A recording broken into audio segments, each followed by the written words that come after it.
తెలంగాణ రాష్ట్రం సూర్యాపేట జిల్లా ఉజున్నార్ మండలంలో బూరుగడ గ్రామంలో వేంచేసి ఉన్న శ్రీ శాల్మలీకంద గోదా ఆదివరాహ లక్ష్మీ నృసింహ వేణుగోపాల స్వామి దేవస్థానము. ఈ స్వామివారు ఏకపీఠం మీద ముగ్గురు కలిసి ఉన్నారు. ముందుగా స్వామివారు భూవరాహస్వామి, వరాహస్వామి, ఆ పక్కన భూదేవి అమ్మవారు.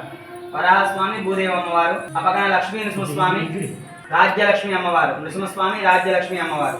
ఏకపీఠం మీద దశావతారంలో 3 అవతారంలో ఉన్నారు. వీరు ఉత్సవ విగ్రహాలు వేణుగోపాల స్వామి, సత్యభామ. ఇక్కడ మనకి గోదాదేవి అమ్మవారుగా ఆండాలమ్మ తల్లిగా, తర్వాత వారు చిన్న గోదాదేవి శాల్మలీకంద మాతగా, వారి తండ్రి గారు పెరియాల వారు, నమ్మాల వారు, తిరుమంగయాల వారు, పంచముఖ ఆంజనేయ స్వామి, లక్ష్మీనరసింహ స్వామి. ఇట్లా విశేషంగా ఉత్సవ విగ్రహాలతో విశేషంగా ఉంది. గోవింద. ఈ దివ్యక్షేత్రంలో మనకు ఉజున్నార్ నుంచి 5 కిలోమీటర్ల దూరంలో బూరుగడ దేవాలయంలో ఉండటం విశేషము. బూరుగడ దేవాలయం ముందుగా ఇక్కడ స్వామివారిని క్షేత్రపాలకుడైన ప్రసన్నాంజనేయ స్వామి, అనంతరం అనంతపద్మనాభ స్వామిని దర్శనం చేసుకోవాలి. ఈ అనంతపద్మనాభ స్వామిని 3 భాగాలలో దర్శనం చేసుకోవాలి. మొదటి భాగంలో స్వామివారి యొక్క ముఖ భాగాన్ని అంటే స్వామివారి యొక్క ఫేస్ భాగాన్ని, రెండో భాగంలో ఉదర భాగం అంటే పొట్ట భాగాన్ని, మూడో భాగంలో స్వామివారి యొక్క మోకాల భాగాన్ని దర్శనం చేసుకోవాలి. ఇట్లా 3 భాగాలలో స్వామివారిని చూసి ఆ తర్వాత స్వామివారి చుట్టూ కూడా ఇక్కడ ప్రదక్షిణ చేయొచ్చు. ఈ స్వామివారు అన్ని చోట్ల కూడా మనకి కేరళ త్రివేణిలో 28 అడుగుల్లో ఉంటాడు స్వామివారు, ఇక్కడ 24 అడుగుల్లో ఉంటాడు స్వామివారు. అలాగే ఇక్కడ 24 అడుగులు ఉన్న స్వామివారు త్రివేంద్రంలో విశేషంగా మనకి ఎలాగైతే ఉన్నారు ఇక్కడ కూడా మన స్వామివారు ఏకశిలలో ఉన్నారు.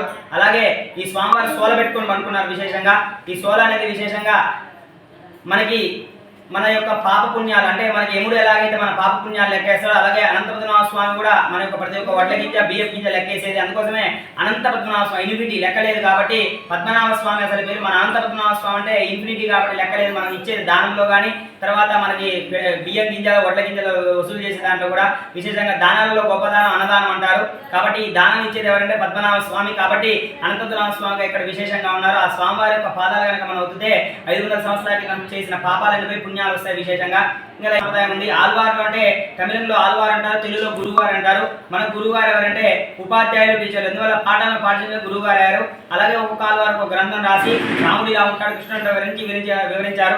అలాగే ఇక్కడ తిరువాయుడని, కరుణ శ్రద్ధామనాలని, తిరుపావయని, తిరుపల్లిని ఇలాంటి ఎన్నో ప్రబంధ గ్రంథాలు రాసి స్వామివారి గురించి వర్ణించి వివరించారు. కాబట్టి ముందుగా స్వామి ఈ ఓం నమో నారాయణ, ఓం నమో వెంకటేశాయ ఇలాంటి ఎన్నో మనకి అన్ని చెప్పారు. కాబట్టి వారిని గురువు గారుగా మనం ఉపదేశించుకొని అలాగే రామానుజ స్వామిగా ఇక్కడ మనం ఎలాగైతే రామానుజ స్వామిని మన గురువు గారు వేస్తున్నామో అలాగే ఇక్కడ రామానుజ స్వామి, తిరుక్కోలు, రెమ్మిరిమానాల వారు, పండితురాల వారు విశేషంగా ఉన్నారు.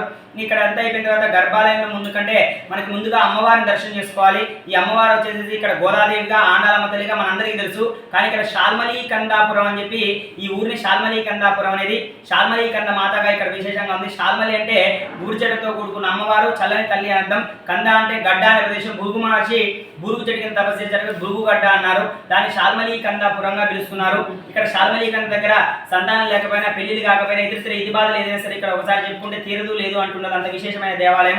ఇంకా అక్కడ అయిపోయిన తర్వాత ఇక్కడ దేవగన్నేరు చెట్టు, పారిజాత వృక్షము, తర్వాత ఉసిరి చెట్టు విశేషంగా 3 చెట్లు ఉన్నాయి ఇక్కడ. తర్వాత ఇక్కడ దేవగన్నేరు చెట్టు ఉంది. తర్వాత పారిజాత వృక్షం వచ్చేసి 986 సంవత్సరాలు ఇక్కడ మా తాతల తరాల నుంచి చెప్పుకుంటూ వచ్చారు. కానీ దాని బెరడు పురాశాఖలు ఆ బెరడు తీసుకుపోయి సుమారుగా 1150 నుంచి 1200 సంవత్సరాలు ఉంటాయని వాళ్ళు చెప్పడం జరిగింది. కానీ మేము తాతల తరాలతో రాసాము అక్కడ 1000 సంవత్సరాలని. ఆ విశేషంగా ఇక గర్భాలయంలోకి వస్తే బొడ్డు బండ ఉంటుంది.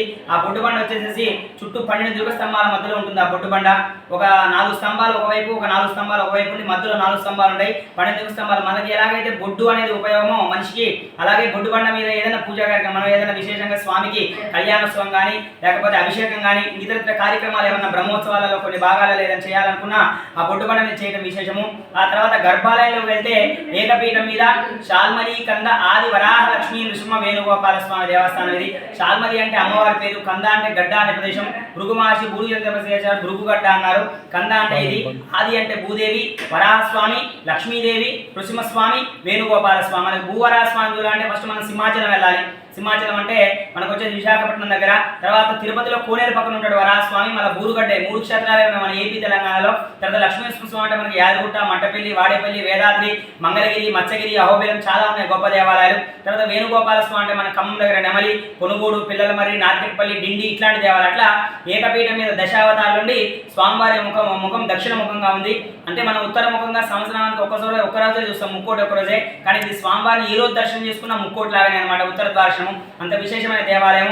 ఆ తర్వాత ఇక్కడ స్వామివారికి 628 ఎకరాల 22 గుంటలు ఉంది. అప్పట్లోనే ఒక 100 ఎకరాలు కబ్జా అయింది. ఇప్పుడు 560 ఎకరాలకి పట్టా భూమితో ఉంది. కానీ 480 ఎకరాలే సేద్యం చేస్తున్నారు.